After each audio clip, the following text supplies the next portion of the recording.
Namo Namaha Bhavtam Sarvesham Hardam Swagatam. Welcome back to my channel Sanskrit Sopanam. I hope you are doing great. I am also good. And continuing in a series learning Sanskrit through Gita, today we'll decode the 19th shloka of the chapter 1 of Bhagavad Gita. And as we have already done with the previous shlokas, we have covered that with every shloka we learn something new. Some new Sanskrit word, some new Sanskrit concept, some new Sanskrit verb root, everything. Every shloka provides us everything. And with this particular shloka also, we are going to learn for the first time the use of nich pratyay, that are nijant. What are nijant? Very interesting concept, very useful in our understanding of Sanskrit language. So anyways, without wasting any more time, let's quickly dive in today's video. So as always, I have the shloka ready with me. Let me go through the shloka once. Saghosho dhartarashtranam hridayani vyadarayat nabhascha prithivim Chaivatumulo Vyanunadayan. So this is the shloka for today, and this is the Sandhi Vichhed version of the shloka. What all sandhis are happening here, everything is available in the PDF file as usual. You can download the PDF file from the link in the description box. And as I always mention, sandhi is very important concept because through sandhi only you understand that how these words chaiv, it breaks into cha ev. Why this words nabhasch, it breaks into nabha cha. And only when you can break into individual words, then only you can understand any Sanskrit text, not just Bhagavad Gita. So download that PDF file, go through the Sandhi section, and I'll just move on with the decoding of the shloka. So as we always do, we will start our decoding process using an anchor word. So we generally prefer a verb, a kriya pad as an anchor word. And Vyadaryat, this is coming from here. Hridayani Vyadaryat. And Vyadaryat means caused to tear off or break apart. This is the sense here. Now this verb form, this kriya pad, let us understand this kriya pad thoroughly. So this vyadaryat, if we break open it, it opens as v plus adaryat. So adaryat, this is the kriya pad, the main kriya pad. And v here, this is the prefix, the upsarg. Okay. And due to sandhi, it combines as vyadaryat. So v plus adaryat. And this adaryat, this is in past tense, that is lang lakar in Sanskrit, in third person, singular form that is ekvachan. And I've already mentioned before also that whenever you are encountering such a verb form, that apathat, avadat, which starts with the a. See here, it is starting with the a. So you can make an informed guess that this particular verb form is in past tense. This is just a simple trick to identify that, okay, this particular verb form is in past tense. It is in lang lakar. But the interesting thing here is this adaryat, this comes from the root dr. Dr dhatu, this is the verb root. Dr dhatu means to tear off or to break apart. But here, this is in combination with a suffix, with a pratyay, nich pratyay. So we are adding a special suffix, a special pratyay with the dhatu, and afterwards we are applying these three properties. And to understand this nich pratyay, this is very important pratyay, a lot of verb, a lot of dhatu, it modifies using this nich pratyay. And what is this nich pratyay? To understand this, let me take you to a few other examples. So let us start with this simple dhatu, simple verb root pat. Pat dhatu, that means to study. And suppose I have a sentence, the boy studies. So in Sanskrit we will write as balakaha pathati. So this pathati here, this is a very simple present tense, that is lit lakar in Sanskrit. Third person. Why third person? Because balak. We are talking about some third person. Balak and single. Because one boy, right? So ekvachan. So balakaha pathati. This is a simple use of this dhatu. But let's take the same dhatu, same verb root pat, and now let us attach this nich pratyay. So this nich pratyay, what does it do? It changes the meaning of the verb into something as to cause someone to study or to make someone study. So suppose you have a sentence like teacher teaches the boy. So I will write the sentence as adhyapakaha balakam pathyati. Why pathyati? Because here the boy, he himself is not studying. Someone else is causing him to study. Someone else is making him to study. So whenever someone else is the inspiration behind performing some action, then we modify the dhatu, this verb root, using this pratyay, nich pratyay. To understand this further, let us take another example. So we have a dhatu, a verb root has. Has means to laugh. Okay. And suppose I have a sentence like the boy laughs. So again, balakaha hasati. But suppose I have a sentence that the mother makes the boy laugh. So to convey the sense that to make someone laugh or to cause someone laugh, I will use the nich pratyay to modify this has dhatu. And when I modify this, the verb form, the kriya pad, it becomes hasyati. And the sentence becomes mata balakam hasyati. That mother, she makes the boy to laugh. She causes the boy to laugh, hasyati. So I hope these sentences are making the difference clear. That whenever the action is my own doing, so we use the normal verb root and normal whatever form applies to that person that is doing the action. But when the action that is performed is inspired by someone else, then we modify the action using nich pratyay. This is the difference. In Hindi we say likhna is one thing, to write. Likhna is one thing, but likhana, to make someone write, that is another thing. And to show that other sense, we use this modifier, nich pratyay. Okay, and now let us take the same verb root that we encountered in the shloka. Dri dhatu means to tear, or to break apart, or to split open, in that sense, dri dhatu. And the sentence is, my heart tears. So, mam hridayam dranati. So, dra dhatu in third person single present tense, it assumes the form dranati. That means my heart tears. Mam hridayam dranati. But suppose we have a sentence like, his words tear my heart. So we say no that someone spoke something mean to us, and that broke us, that broke our heart, that tear our heart apart. So in that sense, if I say that his words tear my heart, so I will modify this dhatu dru dhatu using nich pratyay, and the sentence will read tasya vachanam. Tasya means his. Vachanam means his words, his speech, whatever you can assume. Tasya vachanam daryati mam hridayam. So here daryati. See, here also hridayam, but dranati. My heart tears. But mam hridayam daryati. That my heart is caused to tear. My heart is made to tear. That is the sense here. Okay. So that is the use of nich pratyay. And whenever we modify any dhatu, any verb root using nich pratyay, so the resultant or the modified dhatu, they are called as nijant. But these nijant words, they are very commonly used in Sanskrit, and oftentimes they confuse a lot of people, because when you are searching for the root of this verb form daryati, so you are not going to find the root dr, because dr dhatu, this has some other form. Dr dhatu changes into dranati. So you will be confused that how come this daryati, where this daryati is coming from. So don't confuse. Daryati is also coming from the same dhatu, the same verb root. The only difference is this verb root is being modified using a nich pratyay. That is the only difference here. So coming back to our verb vyadaryat, this breaks open as v, that is the prefix, the upsarg, dr dhatu, that means to tear off, and modified using nich pratyay. So when we modify this, the sense becomes caused to tear off or made to tear off. And since the verb form, the kriya pad that we are using here is in past tense, that's why I have written caused to tear off or made to break apart. That is the sense here. See, I understand that this nich pratyay and its use may be intimidating at first, because it's the first time we are encountering it, right? So maybe it won't make complete sense, and maybe whenever you are encountering any other verb form, you may not be able to identify that that particular verb form is also using nich pratyay. But that is not the point. The point is simple, that you should be aware that there is such a suffix, there is such a pratyay that is able to modify the dhatu, the verb root, into meaning this. You should be simply aware of all these things that are present in Sanskrit language. Okay, and with this, I'll move on with the shloka. So, vyadaryat, something or someone caused to tear off or break apart.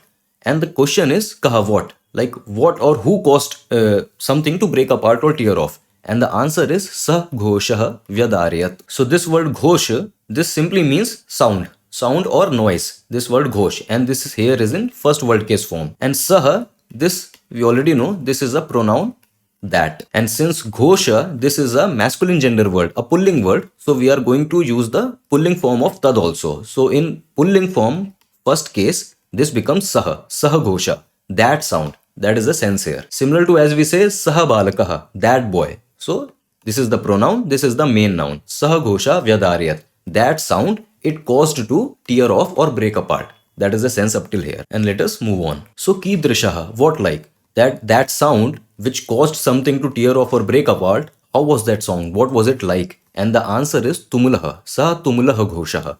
Tumul, it means tumultuous or deafening or ear piercing. Such a huge sound that it was deafening or tumultuous. That is the meaning of tumulaha here. And this is coming from here. Saha ghoshaha tumulaha.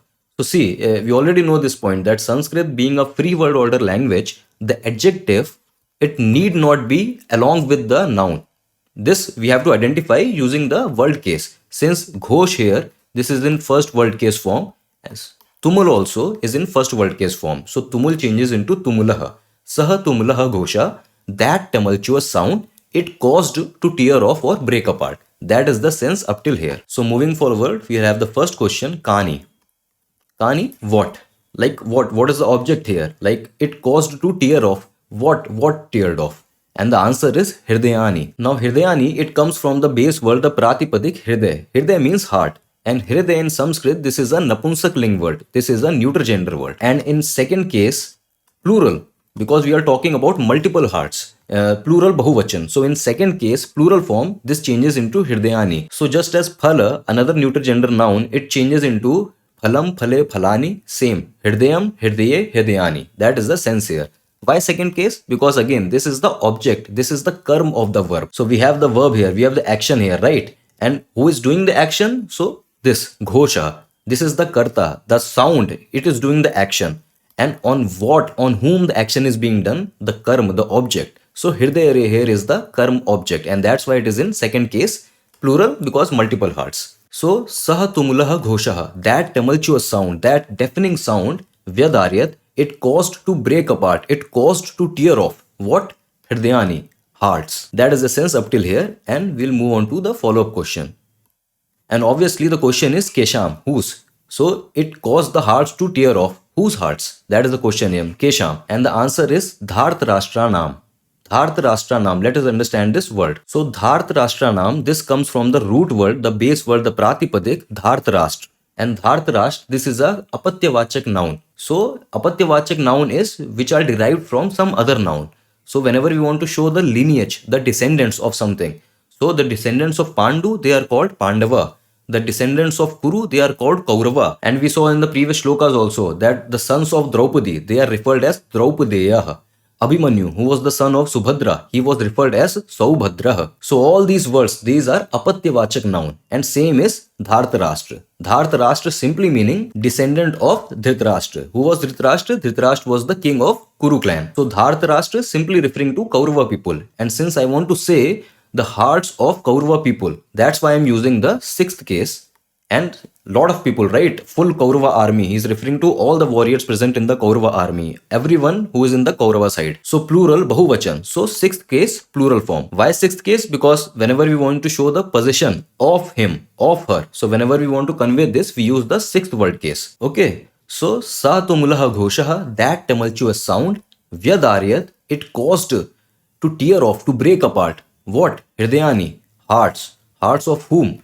Hearts of Dhritarashtra people. That is Kaurava people. That's why Dhartarashtranam. That is the sense here. And again, with the context of the shloka, you can guess that here, this heart, this is actually not referring to the physical heart. This is the confidence of the Kaurava people, the morale of Kaurava people. That in the previous shloka, we saw, no, that the Pandava army, they also, in response to the Kaurava battle cry, the Pandava side also blew their conches. And that created such a tumultuous sound that it caused fear into the hearts of Kaurava people. It broke apart their hearts. That is the sense that is being conveyed here. Okay, and let us move on further in the shloka. Now the question is Kim Kurvan, or while doing what? And the response is Vyanunadayan. That means while causing to thunder, or while resounding. And let us now thoroughly understand this particular word Vyanunadayan also. So Vyanunadayan, in simpler term, it will break open as V plus Anu plus Nadayan.